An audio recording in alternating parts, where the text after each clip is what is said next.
The kitchen knife reflected the amber glow of the single overhead light as Camila fumbled with her phone, her hands shaking so badly she could barely unlock the screen. Hayden stood between her and the door, his face twisted into something she no longer recognized. Something that made her blood run cold with visceral fear.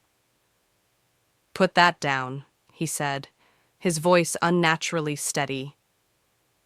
The knife in his grip wasn't raised in threat yet, just held casually at his side. But that somehow made it more terrifying. Like, he was so certain she had nowhere to go that he didn't need to hurry. Camilla's thumb found the messaging app. She didn't dare look down, couldn't tear her eyes away from him, just typed frantically while her pulse thundered in her ears. The text was meant for her best friend Emma, the only person who knew how dangerous things had become over the past 8 months. "He's got a knife. 1247 West Side APT 6C. Help." She hit send and let the phone clatter onto the counter, raising both hands in a gesture of surrender. "Hayden, please. Let's just talk about this." "Talk?" He laughed, but there was no warmth in it, nothing like the charming man she dated for nearly a year. That man had vanished, replaced by someone who'd been unraveling for months, missing work, dodging calls, drowning in debts to people she didn't want to know about. "Talking won't fix this, Camila. You heard too much. You know what was said on that call." She had. That morning she'd accidentally picked up his phone when it rang, and the voice on the other end had been discussing money drops, illegal shipments, and people who'd been taken care of. She'd frozen, set it down, tried to pretend she'd heard nothing. But Hayden had seen the recognition in her eyes, the fear. Her phone buzzed on the counter, once, twice, 3 times in rapid succession. Hayden's gaze snapped to it, then back to her, suspicion flooding his features. "Who did you text?" "No one. I mean, Emma. Just Emma. I told her I was—" He lunged forward and snatched the phone. Camila pressed herself against the refrigerator, her breathing shallow and panicked. She watched his expression shift as he read the screen, watched confusion replace anger, watched his face go pale. "Who the hell is this?" he said slowly, his voice barely above a whisper. Camilla's voice trembled. "What?" He turned the phone toward her. The messages on the screen weren't from Emma. "Send the address. Now." "How many inside?" "Lock yourself somewhere safe. I'm 10 minutes out." The number wasn't her best friend's. In her terror, she must have transposed 2 digits when selecting the contact. She'd sent the most desperate message of her life to a complete stranger. "I don't know," Camila breathed, her voice cracking. "Wrong number. It's just a wrong number. I didn't mean—" The phone buzzed again in Hayden's hand. He stared at it, and the color drained completely from his face. "If you touch her before I arrive, I'll make you pray for death." The words hung there on the screen, cold, absolute, and terrifying in their certainty. Hayden's hand began to shake. The knife wavered. "What kind of sick joke is this? Who is this, really?" "I don't know." Camilla's voice broke. "I swear, I was trying to text Emma. I must have—" Another buzz. 8 minutes. Hayden looked at the knife in his hand, then at the phone, then at Camila.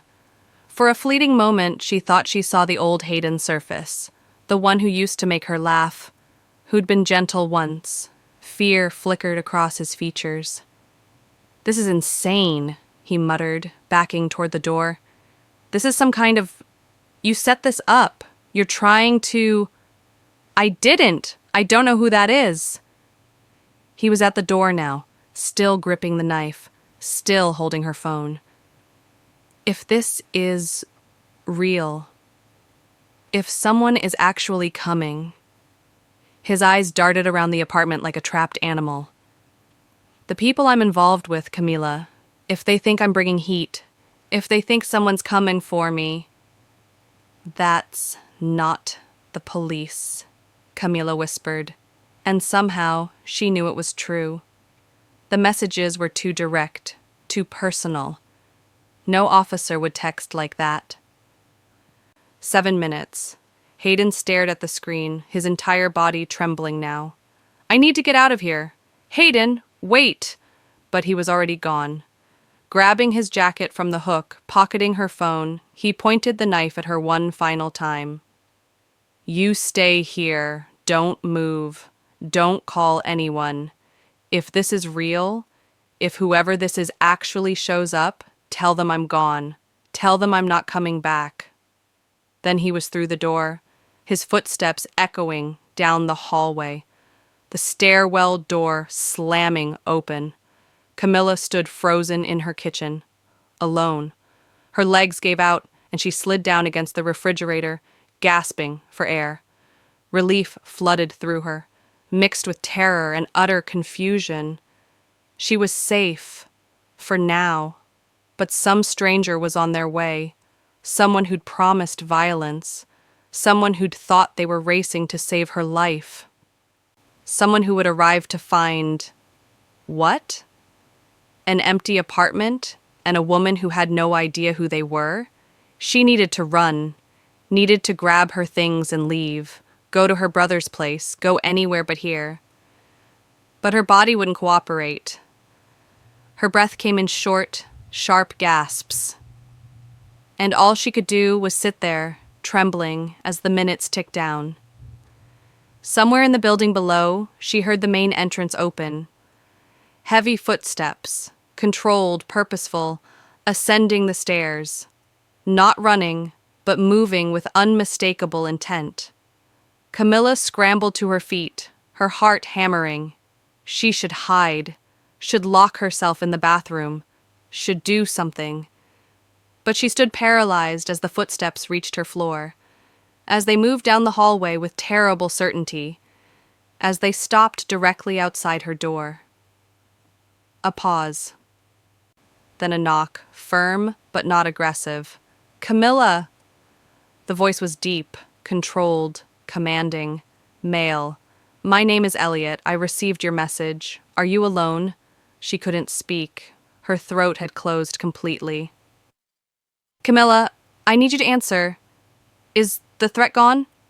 She forced the words out, barely a whisper. He left. When he saw your messages, he ran. A pause on the other side of the door. Are you injured? No. Can you open the door? Every instinct screamed at her not to. But this person, this stranger, had scared Hayden away, had somehow, in the most impossible way, saved her. And she was still so terrified, still so shaken, that being alone felt worse than whatever might be waiting on the other side of that door. Camila walked forward on numb legs. She turned the deadbolt with trembling fingers. She pulled the door open. The man standing in her hallway was nothing like she expected. Tall, absolutely, imposing in a way that made the space feel smaller. But younger than his authoritative messages suggested, maybe late 30s, with dark hair that fell slightly across his forehead, and intense gray eyes that seemed to see straight through her. He wore an expensive black suit that fit him perfectly, and there was something about the way he held himself, coiled power held in check, that spoke of controlled violence. But his face, as he looked at her, was unexpectedly gentle. He took in what must have been a disaster, her tear-streaked face, her shaking hands, her bare feet on the cold floor. Something shifted in his expression, something almost tender. May I come in? He asked quietly, his voice far softer than the commanding tone from beyond the door. Camila stepped back, unable to find words. He entered, moving with careful precision, his eyes sweeping her small apartment in seconds, cataloging everything, assessing threats, noting exits. He closed the door behind him and turned back to her. Sit down, he said gently, before you fall down. It wasn't an order, just a careful observation. Camila sank onto her couch, and Elliot remained standing, deliberately keeping his distance, clearly trying not to crowd her. not to make her more afraid. For a man who'd sent such threatening messages, he was being remarkably gentle. "Your ex-boyfriend?" he asked. Not officially anymore, but... Yes. Hayden. Her voice sounded hollow in her own ears. "He took your phone?" "Yes." Elliot nodded slowly. He pulled out his own phone, typed something with quick efficiency. "I'm having someone track it. We'll find him." The casual confidence in those words should have frightened her. It didn't. Instead, something in her chest loosened, just slightly. "Why?" she started, then stopped, started again. "Why did you help me? You don't know me. I texted the wrong number." Elliot was quiet for a long moment. When he spoke, his voice was careful, measured. "I know what it sounds like when someone's running out of time. Your message, the way it was written. I thought I had maybe 5 minutes to stop something terrible from happening. You dropped everything. For a stranger." His gray eyes met hers, and there was something in them she couldn't quite read. Old pain, perhaps? Or regret? "No one should die alone and afraid because a text went to the wrong number," he said quietly. "It doesn't matter who you are." Camila felt fresh tears burning behind her eyes, but she blinked them back. "He was going to kill me," she whispered. "I think he was really going to do it. And then your messages..." She shook her head. "I've never seen anyone that scared. Who are you?" Elliot hesitated. She watched him weighing his words carefully. "Someone who deals with dangerous men," he said finally. "Someone whose reputation precedes him." "That's not an answer." "No," he agreed. "It's not." They looked at each other across her living room, this impossible situation stretching between them. Camila knew she should be more afraid. This man had tracked her address in minutes, had arrived with threats that sent Hayden fleeing into the night, carried himself like violence was simply another language he spoke fluently. But all she felt was exhausted, wrung out, and strangely, impossibly safe. Elliot moved to the window, glancing down at the street below with the practiced awareness of someone who always knew his surroundings. His phone buzzed, and he checked it briefly before his jaw tightened almost imperceptibly.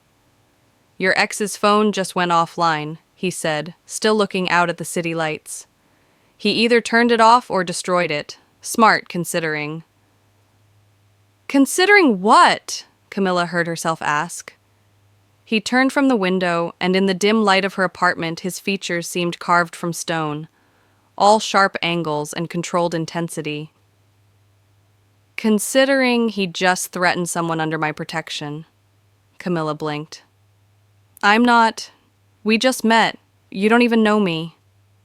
"You sent a message saying you were about to die," I responded.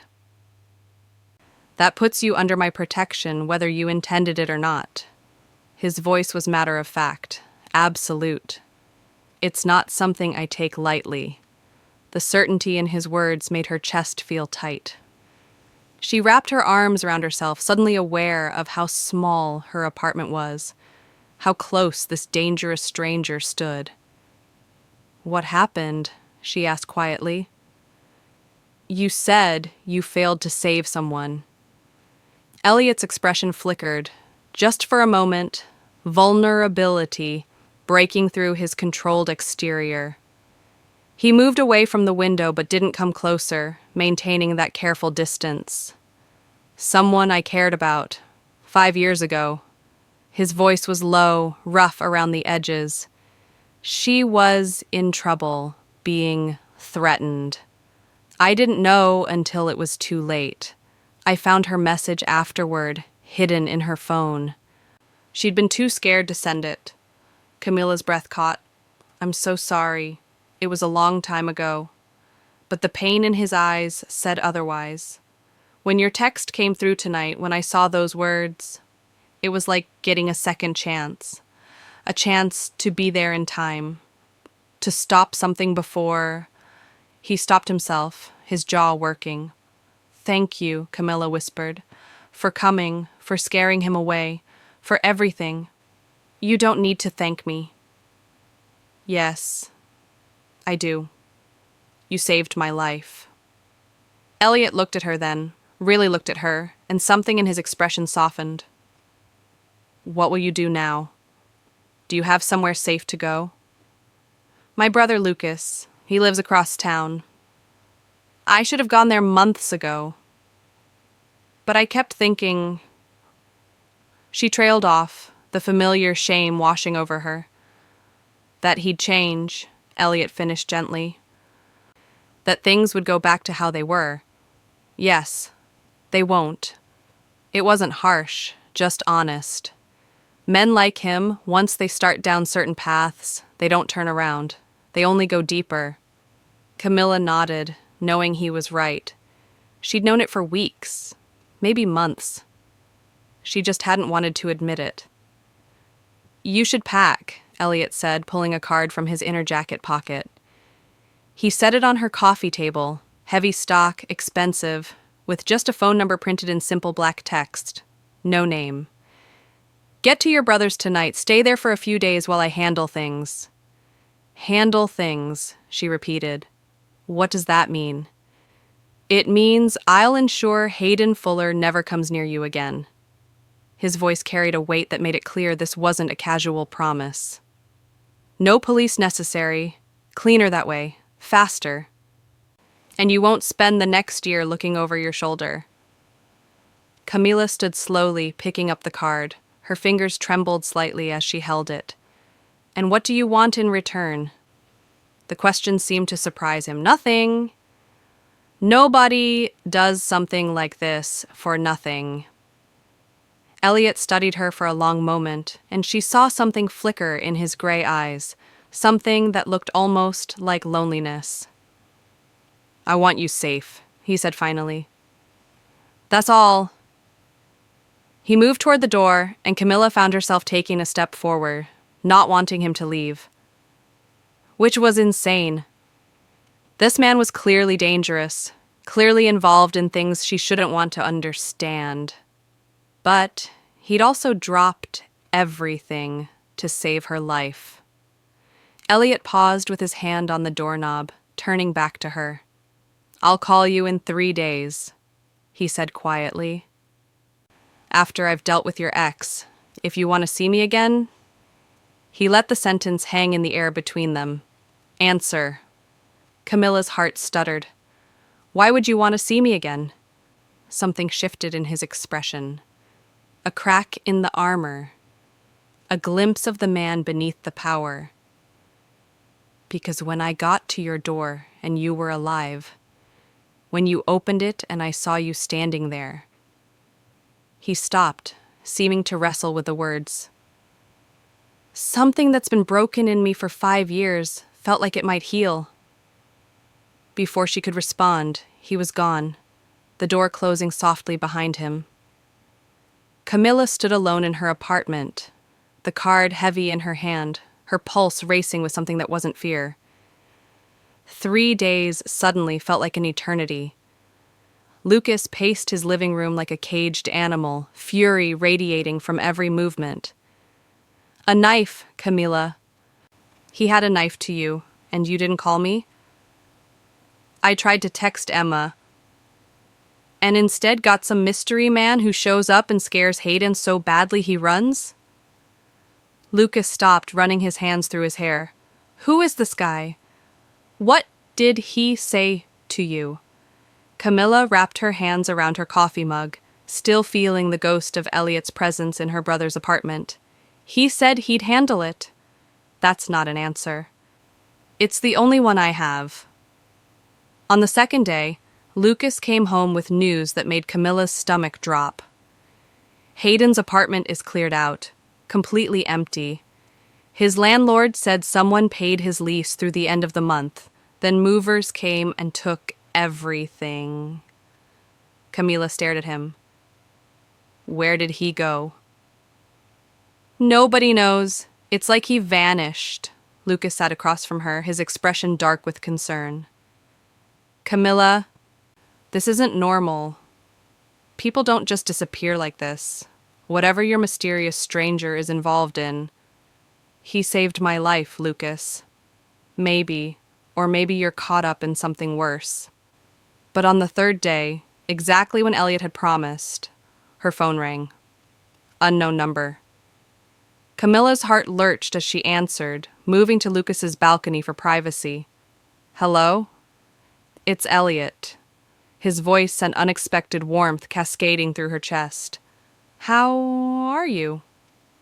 I'm okay. Safe. My brother thinks I'm insane. She heard the hint of a smile in his tone. Brothers are supposed to think that. It's their job. Hayden's gone. His apartment's empty. I know. A pause. He's in Phoenix. New job, new apartment, new life. And a very clear understanding of what happens if he ever tries to contact you again. Camilla's breath caught. You did all that in 3 days? I told you I'd handle it. His voice softened. I'd like to see you if you're willing. Her pulse quickened. When? Tonight. There's a restaurant downtown, quiet, private. I'll send a car at 7. A car? I don't want you taking the subway alone after dark. The protective edge in his voice made something in her chest flutter. And I don't know where your brother lives, so I can't pick you up myself. The consideration in that statement nearly undid her. Okay, yes. 7. Good. She could hear the warmth in his voice. Camila? Yes? I'm glad you answered. The restaurant was tucked away on a quiet street, the kind of place that didn't need signs because the right people already knew about it. The host led her through the main dining room to a private space with floor-to-ceiling windows overlooking the city, candlelight dancing across white tablecloths. Elliot stood when she entered, and the sight of him in a dark suit, his gray eyes catching the candlelight, momentarily stole her breath. You came, he said, and there was relief in his voice. You knew I would. I hoped. He held her chair. There's a difference. They ordered wine, made small talk, but tension hummed beneath every word, unspoken questions demanding answers. Finally, Elliot set down his glass and looked at her directly. I need to tell you something about who I am. Camilla's pulse quickened. Okay. My family has been in certain businesses for generations. We operate in spaces where the law doesn't reach, handle situations that can't be resolved through conventional means. He watched her carefully. I run one of this city's most powerful criminal organizations, have for the past 7 years. The words hung between them. Camila should have been shocked, should have stood and walked out. But somehow, she'd already known. Had felt it in the way people moved around him, the casual certainty with which he'd made Hayden disappear. Why are you telling me this? She asked quietly. Because you deserve to know what being seen with me means, the risks. His jaw tightened. And because if you want to walk away right now, you can. No strings, no consequences. Just gone. Camila studied him. This powerful, dangerous man who'd raced across the city for a stranger. Why did you really come that night? Elliot's control cracked, just slightly.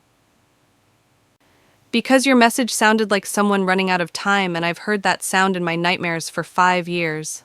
I couldn't ignore it. Couldn't be too late again.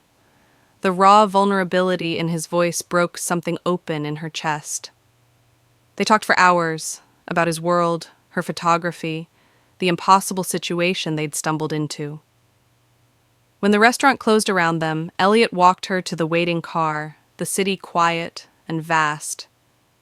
He stopped on the sidewalk, turning to face her. Camila. Yes, she interrupted. His eyes searched hers. You don't know what I was going to say. Yes, I do. She stepped closer. And my answer is yes. Elliot cupped her face with one hand, his thumb brushing her cheekbone. This is insane! Completely insane, she agreed, breathless. I shouldn't, but you want to. More than anything. He leaned down slowly, giving her every chance to pull away. When she didn't, his lips met hers, gentle but certain, tender but full of barely restrained intensity. Camilla's hands found his chest, feeling his heart racing as fast as hers. When they broke apart, Elliot rested his forehead against hers. 3 days ago, I got a text from the wrong number. Now I can't imagine not knowing you. That's insane, Camilla whispered. I know. His arms tightened around her. But I'm not letting you go. Good, she said, pulling him back down, because I'm not going anywhere. The next 4 weeks were unlike anything Camilla had ever experienced. Elliot sent sleek, black cars to pick her up, drivers who called her ma'am, and opened doors with practiced precision. He took her to restaurants that seemed to empty when he arrived, galleries that stayed open late just for them, rooftop bars where the best tables materialized without reservation. Does everywhere just rearrange itself around you? She asked one night, watching a hostess practically trip over herself to accommodate them. Elliot's mouth quirked. Money talks, fear talks louder. It should have bothered her. Maybe it did, a little. But she couldn't ignore the thrill of seeing his world unfold, the power he wielded with casual grace, the way grown men stepped aside when he passed, the deference in every interaction. He introduced her to his associates at a private club downtown. Men with hard eyes and expensive suits who assessed her with predatory awareness until Elliot's hand settled on her lower back, a clear claim. After that, they treated her with careful respect, the kind born not from courtesy, but from self-preservation. They're afraid of you, Camilla said later in the car. They should be. No arrogance, just fact. She saw glimpses of his ruthlessness, phone calls, where his voice went cold and clipped, conversations that ended with someone's life fundamentally altered, decisions made with violent pragmatism that left no room for mercy. It should have terrified her. But she also saw the man behind the reputation. The way he remembered she took her coffee with cream and too much sugar. How he asked about her photography projects, actually listened when she talked about composition and light. The dry humor that caught her off guard, making her laugh in moments she shouldn't. His obsessive attention to her safety, always positioning himself between her and doors. Scanning rooms with practiced awareness, his hand finding hers in crowds. You're exhausting, she told him after he'd spent 20 minutes vetting a new coffee shop before letting her go inside. You're alive, he countered. I'll take exhausting. 4 weeks in, he brought her to his penthouse. The elevator required a keycard and biometric scan. When the doors opened directly into his apartment, Camilla's breath caught. Floor-to-ceiling windows showcased the city sprawling below like scattered diamonds. Modern furniture and clean lines, artwork that probably cost more than her annual rent, a kitchen that looked barely used, but also cameras in corners, reinforced doors, panic buttons disguised as light switches. It's beautiful, she said, moving to the windows. It's a fortress. Elliot came up behind her, not touching, but close. Security on every floor, guards in the lobby, cameras monitoring every entrance, safe rooms built into the walls. He paused. This is my world, Camilla. This is what being with me looks like. She turned to face him. In the city lights reflecting off the glass, his features were all sharp angles and shadowed intensity. If you're with me, he continued, his voice careful, measured, your freedom looks different. People will watch you, to keep you safe, but watch you nonetheless. Background checks on anyone in your orbit. Restrictions on where you go, when, with whom. His jaw tightened. I need to know if you can live with that. Camilla looked at this powerful, dangerous man who'd been nothing but gentle with her, who sent her good morning texts and asked about her day, who'd dropped everything to save a stranger and somehow become everything she hadn't known she needed. I can live with it, she said quietly, if it means being with you. Something blazed in Elliot's eyes. You're sure? Because once we cross this line, I'm sure. He closed the distance between them, his hands framing her face with devastating gentleness. Camilla, she kissed him, cutting off whatever warning he'd been about to give. His control shattered. Strong arms pulled her against him, the kiss deepening into something that felt like falling and flying simultaneously. They made it to his bedroom, all dark wood and crisp sheets, clothes disappearing between heated touches and whispered confirmations. Elliot was tender but intense, every touch reverent and possessive at once, making sure she felt cherished and claimed in equal measure. Afterward, wrapped in his arms with the city glittering beyond the windows, Camilla felt something shift in her chest, something irreversible and perfect. I love you, she whispered into the darkness. Elliot went absolutely still. For a heartbeat, she wondered if she'd made a terrible mistake. Then he pulled her closer, his lips finding her temple. I loved you the moment you opened your door, he said, his voice rough with emotion. Terrified but standing tall, looking at me like you were deciding whether to trust the devil himself. His arms tightened. I looked at you and thought, I'll burn down anyone who tries to hurt her. Camilla's eyes burned with tears she didn't try to hide.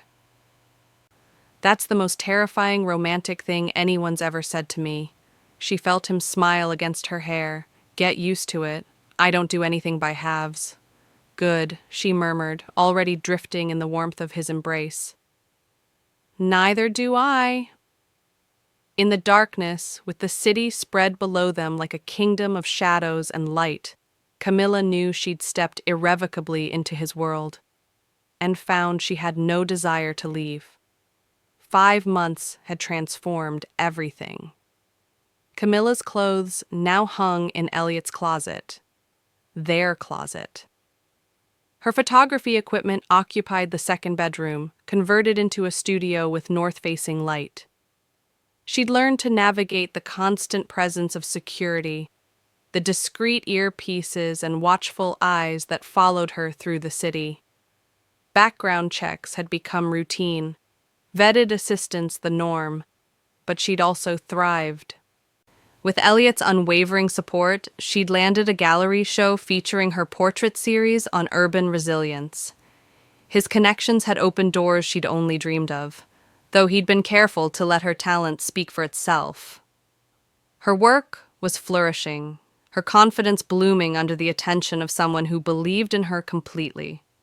Even Lucas had come around. Reluctantly at first, he'd shown up at the penthouse unannounced, demanded to have words with Elliot in private.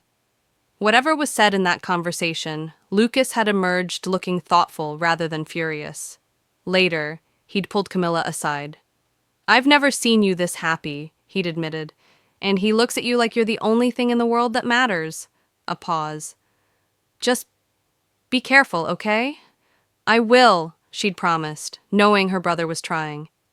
So when Elliot suggested dinner at the same restaurant where he'd first told her the truth about his world, Camilla sensed something significant was coming. He'd been different all day, distracted, almost nervous, which was unsettling on a man who never seemed uncertain about anything. The private room was exactly as she remembered, candlelit, intimate, with the city glittering through the windows. But tonight it was completely empty, set for just 2. Elliot held her chair, his hand lingering on her shoulder. When he sat across from her, She saw something in his gray eyes she'd rarely witnessed. Vulnerability so raw, it made her chest tighten. 5 months ago, he began, his voice carefully controlled. I received a text from someone who needed help. I thought I was racing to stop a tragedy. His hands reached across the table, taking hers. Instead, I found you. Camila's breath caught. You transformed my life, Camila. Before you, everything was about the empire, maintaining power, controlling territory, staying 3 steps ahead of threats. I was existing, not living, building something hollow. His thumbs traced circles on her palms. You gave me something beyond all that to care about. You made me feel human again, made me want to be better, not just more powerful. Her eyes were already burning with tears. I've spent my life building an empire, Elliot continued, his voice rough now. Accumulated more money and influence than I know what to do with. But none of it meant anything until you opened that door 5 months ago, terrified but brave, and looked at me like maybe I could be more than what everyone fears. He released one of her hands to reach into his jacket pocket, producing a small velvet box. Camila's heart stuttered. I've done things I'm not proud of. Hurt people, made choices that keep me up at night. He opened the box, revealing a ring that caught the candlelight. Elegant, perfect, unmistakably expensive, but tasteful. But saving you, meeting you, loving you, that's the one thing I know I got right. Elliot, marry me, Camila. The vulnerability in his eyes was almost painful to witness. Let me spend my life protecting you, loving you, giving you everything I am and everything I have. Be my partner in this insane world. Let me wake up every day knowing that wrong number led me exactly where I was supposed to be. Camila was crying now. Couldn't stop the tears even if she wanted to. Yes, she said, her voice breaking. Yes, absolutely, yes. Relief and joy transformed his face. He slid the ring onto her finger with hands that trembled slightly. This powerful man who commanded empires, shaking because she'd said yes. Then he was around the table, pulling her into his arms, kissing her like she was oxygen, and he was drowning. I love you, he murmured against her lips. God, I love you. I love you too, she whispered back. So much it terrifies me. Good. He pulled back enough to look at her, his thumb brushing away her tears. We can be terrified together. The wedding was small, held 3 weeks later, in the penthouse with city lights as their backdrop. Lucas stood beside Camila, still looking slightly uncomfortable in his suit, but present, supportive. Elliot's closest associates filled the space. Dangerous men who watched their boss say vows with expressions that suggested they'd never thought they'd see this day. The vows were simple, but carried the weight of everything they'd survived to reach this moment. When Elliot said, I do, his voice was absolutely certain. No hesitation, no doubt. At the reception, Lucas found Camila by the windows. Are you happy? He asked quietly. Really, truly happy? Camila looked across the room where Elliot was talking with his men, but whose eyes kept finding hers, like he was magnetically drawn, like he needed to confirm she was real and his. I've never been happier, she said honestly. I know it's not conventional. Conventional is overrated, Lucas interrupted, surprising her. He hugged her tight. He makes you glow, sis. That's all that matters. When they finally had their first dance as husband and wife, the room fell away until it was just them, swaying to soft music, with the city spread below like a sea of stars. Elliot's arms were strong and sure around her, his cheek against her hair. You texted the wrong number, he whispered, and found exactly the right person. Camila laughed, tears streaming down her face again. Best mistake I ever made. He pulled back to look at her, his gray eyes blazing with emotion. Mine too. Every single day. Mine too. She kissed him then, this man who'd been a stranger 5 months ago and was now her everything, surrounded by the life they'd built from chaos and chance. Sometimes fate worked in mysterious ways. Sometimes wrong numbers became perfect destinies. And sometimes opening a door to a stranger was the bravest and best decision you'd ever make. 7 years had woven themselves into the fabric of their lives with the quiet certainty of something that was always meant to be. The penthouse had transformed from a fortress into a home. Toys scattered across expensive rugs, children's artwork displayed beside million-dollar pieces, the sound of laughter echoing off glass and steel. Camilla's photography career had flourished beyond her wildest dreams. Her portrait series, Faces of Power, had earned international acclaim, capturing the humanity beneath surfaces. CEOs and street vendors, politicians and artists, all rendered with the same unflinching honesty. Critics said she had a gift for seeing truth. Elliot said she'd always had it. She just needed someone to believe in her enough to let it shine. Elliot had evolved too, still powerful, still feared, but more strategic now. He'd shifted operations toward legitimate businesses, using his influence to build something their children wouldn't have to hide from. He'd never be conventional, but fatherhood had given him a different kind of purpose, wanting to create a legacy that went beyond fear. Their daughter Sophia was 6, all dark curls and her father's intense gray eyes. Their son Marcus was 4, with Camilla's warm features and an endless capacity for questions. Tonight they were curled on the couch together, Sophia nestled against her mother while Marcus played with blocks at their feet. "Tell us the story again," Sophia requested as she had countless times before. "About how you and Daddy met." Camilla exchanged a glance with Elliot, who sat nearby with that slight smile he reserved for family moments. They'd refined this story over the years, kept it age-appropriate while maintaining its essential truth. "Well," Camilla began, "I was in trouble and I tried to text my friend for help. But I typed the wrong number by accident. And you got Daddy instead," Sophia finished, knowing the story by heart, but never tiring of it.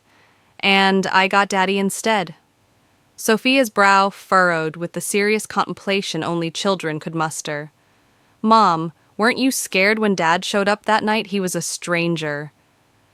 The question hit deeper than her daughter knew. Camilla thought back to that moment, her hands shaking, the door opening, seeing those intense gray eyes assessing her with predatory awareness. The knife's reflection still haunted her nightmares sometimes. But so did Elliot's gentleness in the aftermath. "I was terrified," Camilla admitted honestly, "but I was also brave. And sometimes, sweetheart, being brave means trusting your instinct even when logic says to run." She smoothed her daughter's hair. "Sometimes it means opening a door to a stranger who turns out to be exactly who you needed." Elliot moved to join them, settling on the couch and pulling Marcus onto his lap. "Sometimes fate disguises itself as a mistake," he added, his voice carrying that wisdom earned through years of hard living. "Your mother's text went to the wrong number, but it was the right message at the right time to the right person."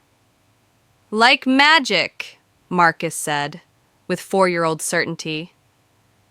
"Exactly like magic," Elliot agreed, meeting Camilla's eyes over their children's heads with a look that still made her heart race. Later, after the children were asleep and the penthouse had settled into comfortable silence, Camilla and Elliot stood on the balcony overlooking the city. The same view they'd had for 7 years, but it never got old. The sprawl of lights, the pulse of life continuing endlessly below. Elliot's arms came around her from behind, pulling her back against his chest, and Camilla melted into the familiar warmth. This had become their ritual, stolen moments after the chaos of family life, just the two of them, and the city where everything had changed. "Do you ever wonder," Camilla asked softly, "what would have happened if I'd typed the correct number that night?" She felt Elliot's chest rise and fall with a deep breath. "Every day," he admitted, his voice low and honest, "every single day." He pressed a kiss to her temple. "And every day I'm grateful you didn't. That wrong number saved us both." Camila turned in his arms to face him. Even after 7 years, looking at him still felt like standing at the edge of something vast and exhilarating. "I was dying in that apartment," she said quietly. "Not just from Hayden, from the life I'd been living. Playing small, ignoring red flags, settling for less than I deserved." "And I was dying in my empire," Elliot replied, his hands framing her face with the same gentleness he'd shown that first night. "Building power for its own sake, isolated, convinced I didn't deserve anything beyond what I'd taken by force. We saved each other." "We did." His thumb traced her cheekbone. "That wrong number was the universe intervening, telling us both it was time to stop just surviving and start living."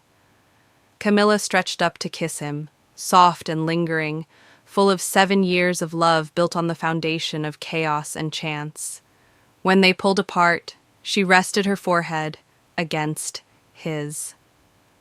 "Best mistake I ever made," she whispered, the words a callback to their wedding night. "Mine too," Elliot agreed. "Every day, mine too." They stood there wrapped in each other, the city glittering below like scattered diamonds, their children sleeping safe behind reinforced walls, a life neither could have imagined 7 years ago now, their everyday reality. Sometimes fate worked in mysterious ways. Sometimes wrong numbers became destiny. Sometimes the bravest thing you could do was open a door to a stranger and trust that the universe knew what it was doing. And sometimes, just sometimes, that leap of faith led exactly where you were always meant to be.